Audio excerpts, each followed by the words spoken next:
민수기 25장 1절부터 9절까지 말씀입니다. 제가 봉독하겠습니다. 이스라엘이 시딤에 머물러 있더니 그 백성이 모압 여자들과 음행하기를 시작하니라. 그 여자들이 자기 신들에게 제사할 때에 이스라엘 백성을 청하매 백성이 먹고 그들의 신들에게 절하므로 이스라엘이 바알부올에게 가담한지라. 여호와께서 이스라엘에게 진노하시니라. 여호와께서 모세에게 이르시되 백성의 수령들을 잡아 태양을 향하여 여호와 앞에 목매어 달라. 그리하면 여호와의 진노가 이스라엘에게서 떠나리라. 모세가 이스라엘 재판가들에게 이르되 너희는 각각 바알부올에게 가담한 사람들을 죽이라 하니라. 이스라엘 자손의 온 회중이 회막문에서 울 때에 이스라엘 자손 한 사람이 모세와 온 회중의 눈앞에 미디안의 한 여인을 데리고 그의 형제에게로 온지라. 제사장 아론의 손자 엘르아살의 아들 비나스가 보고 회중 가운데에서 일어나 손에 창을 들고 그 이스라엘 남자를 따라 그의 막사에 들어가 이스라엘 남자와 그 여인의 배를 꿰뚫어 두 사람을 죽이니 연병이 이스라엘 자손에게서 그쳤더라. 그 연병으로 죽은 자가 24,000명이었더라. 아멘. 오늘 우리가 거룩한 공동체를 위하여라는 제목을 가지고 함께 말씀을 나누기 원합니다. 오늘 본문에 나와 있는 이야기는 우리가 어저께까지 보았던 이 발람이 이스라엘을 계속해서 저주하고자 시도했던 그 이야기와 이 가나안에 들어가기 전에 마지막으로 이 두 번째로 이제 인구 조사를 하는 그 이야기 사이에 이제 삽입되어 있는 이야기입니다. 지금 계속해서 어떤 일이 있었습니까? 이 모압 왕 발락은 이스라엘을 저주하고자 세 번이나 이 발람을 시켜서 저주하고자 이제 시도를 했습니다.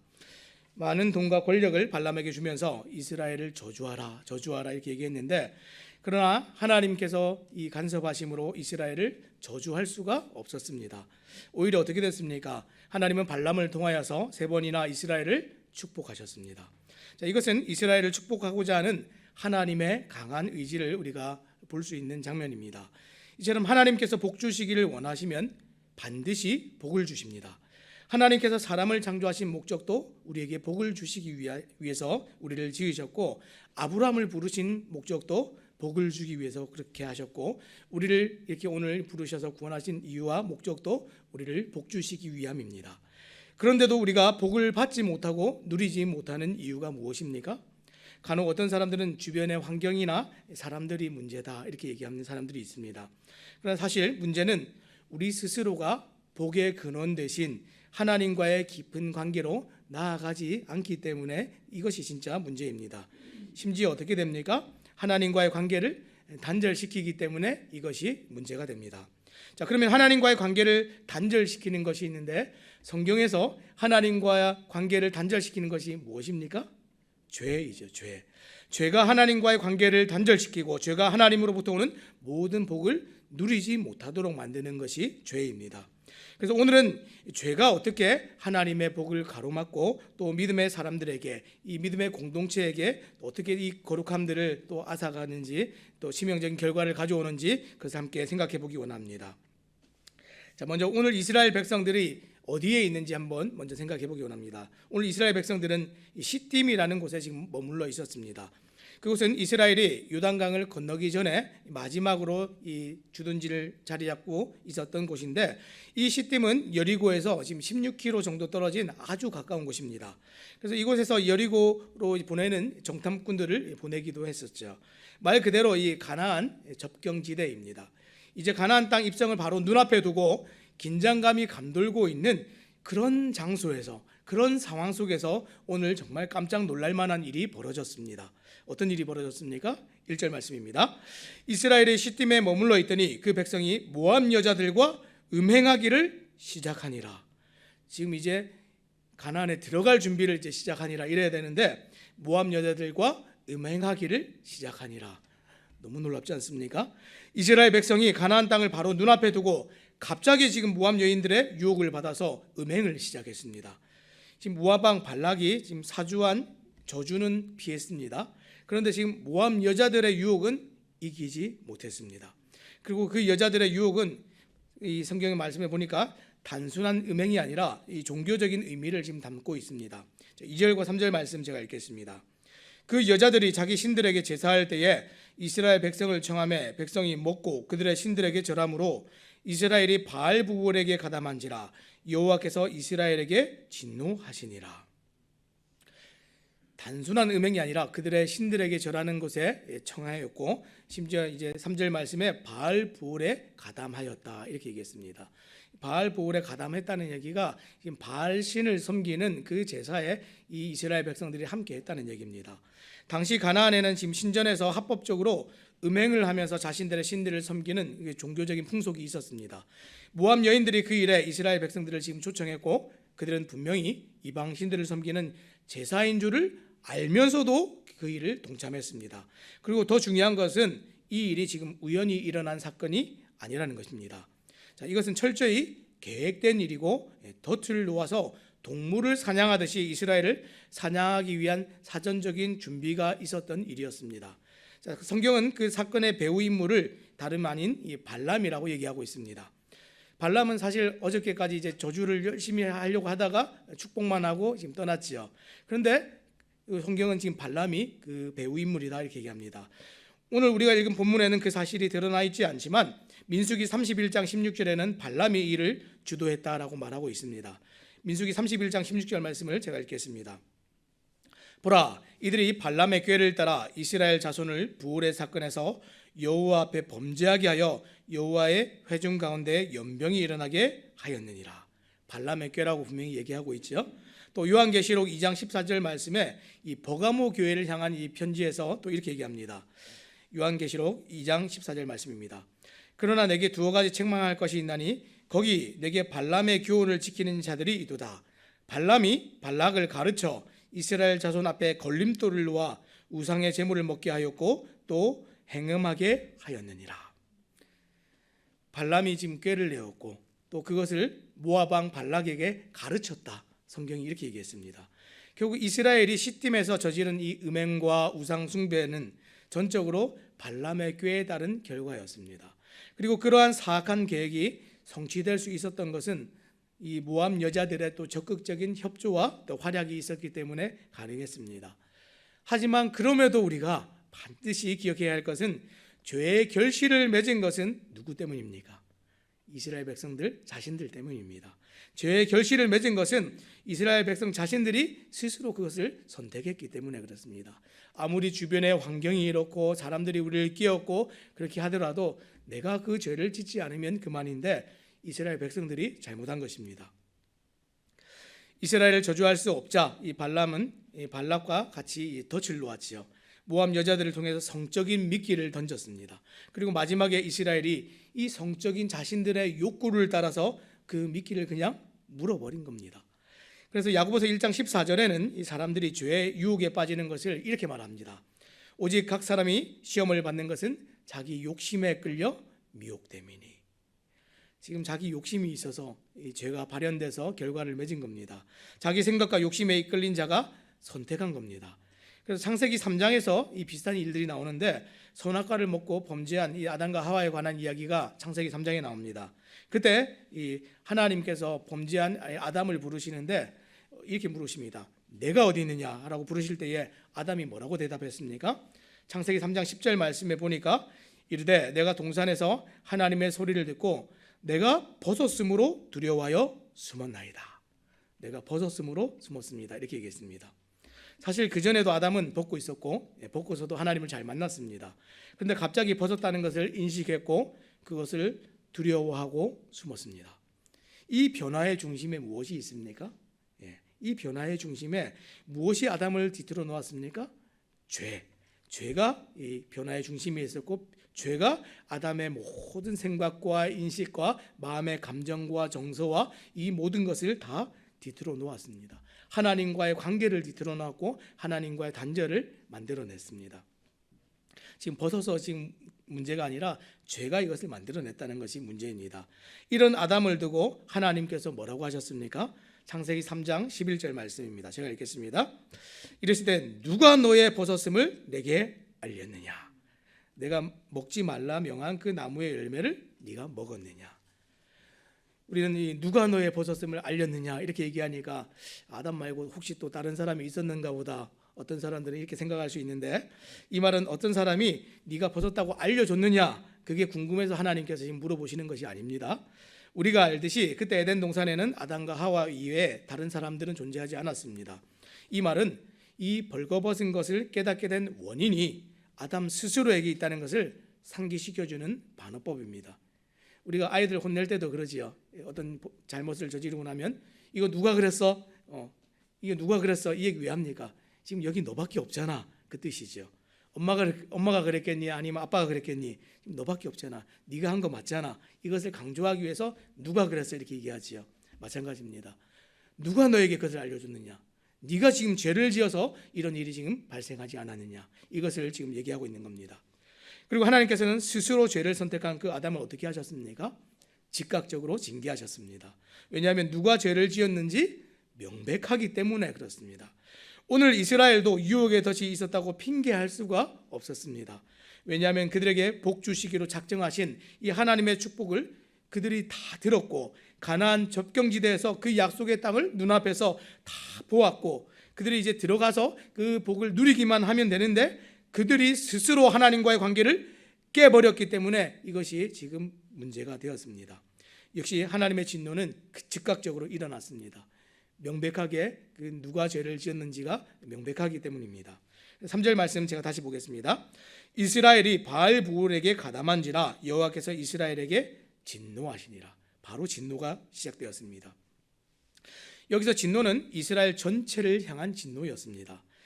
이들의 범죄로 말미암아서 이스라엘 전체에 연병이 돌았습니다. 곧 이제 무서운 전염병이 돌았습니다. 몇몇이 범한 죄의 영향력으로 이 공동체 전체가 병들기 시작했습니다.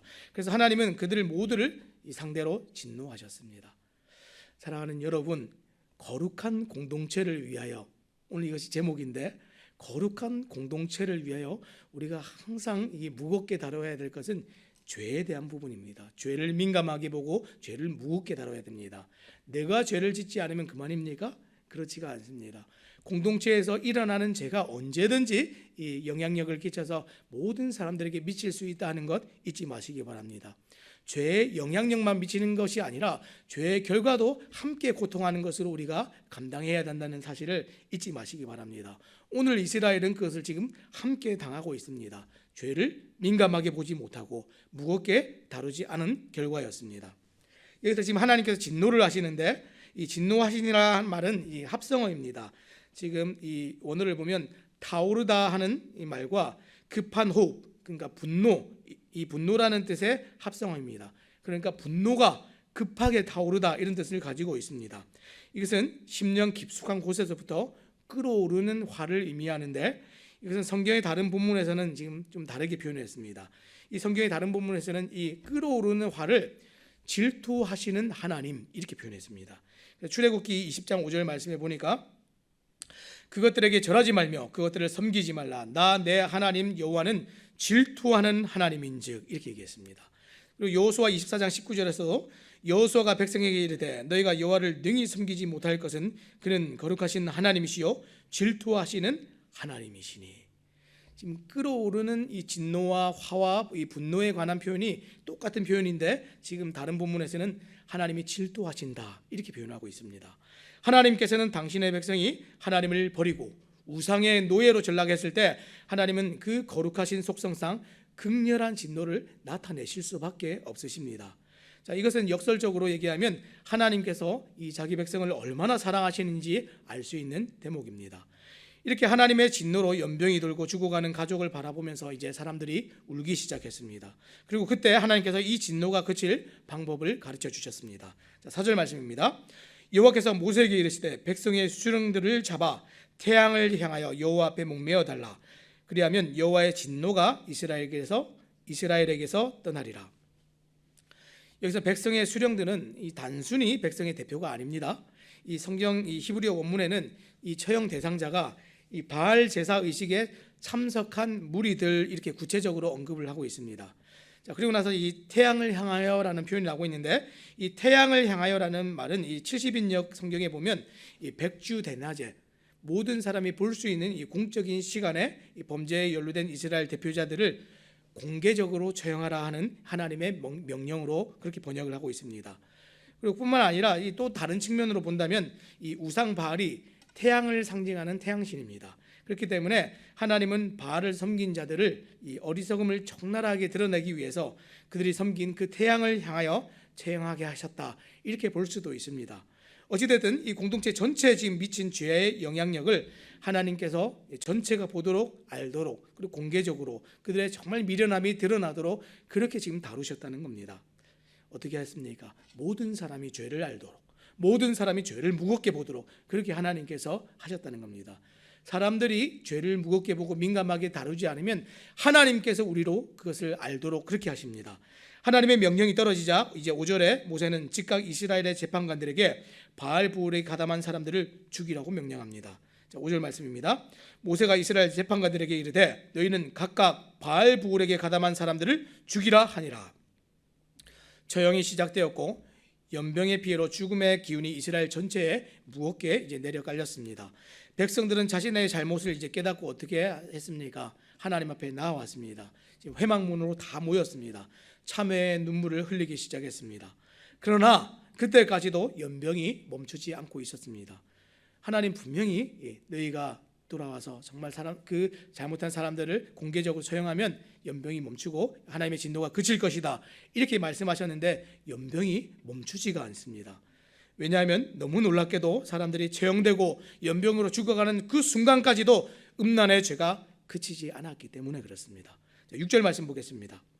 이스라엘 자손의 온 회중이 회막문에서 울 때에 이스라엘 자손 한 사람이 모세와 온 회중의 눈앞에 미디안의 한 여인을 데리고 그의 형제에게로 온지라. 이스라엘 자손의 한 사람, 이 사람이 누구입니까? 이 뒤에 나오는 이제 14절 말씀에 보니까 그는 시므온 지파의 한 족장입니다. 그의 이름은 시므리라는 사람이었는데 그는 너무 파렴치하게도 이스라엘 온 회중이 눈물을 흘리면서 통회하고 있는 그 순간에도 미디안 여인과 음행을 자행하고자 그 여인을 자신의 장막으로 끌어들였습니다. 지금 장막이라고 하니까 말이 와닿지 않는데 지금 자신의 집안으로 지금 끌어들인 겁니다. 이것은 죄의 눈이 먼 사람의 모습을 굉장히 잘 보여주고 있는 모습입니다. 죄의 눈이 머니까 어떻게 됩니까? 바로 눈앞에 지금 모세가 있고, 바로 눈앞에 회막에 모여서 울고 있는 사람들이 있고, 바로 눈앞에 연병으로 죽어가고 있는 사람들이 있고, 바로 눈앞에 목매어서 지금 죽어가고 있는 사람들이 있는데 보이지도 들리지도 않습니다. 이게 죄가 눈을 가렸을 때에 나타나는 모습입니다. 사랑하는 여러분, 죄가 이렇게 무섭습니다. 죄는 이 우리의 눈을 가려서 이 공동체가 고통하는 것을 보지 못하게 만듭니다.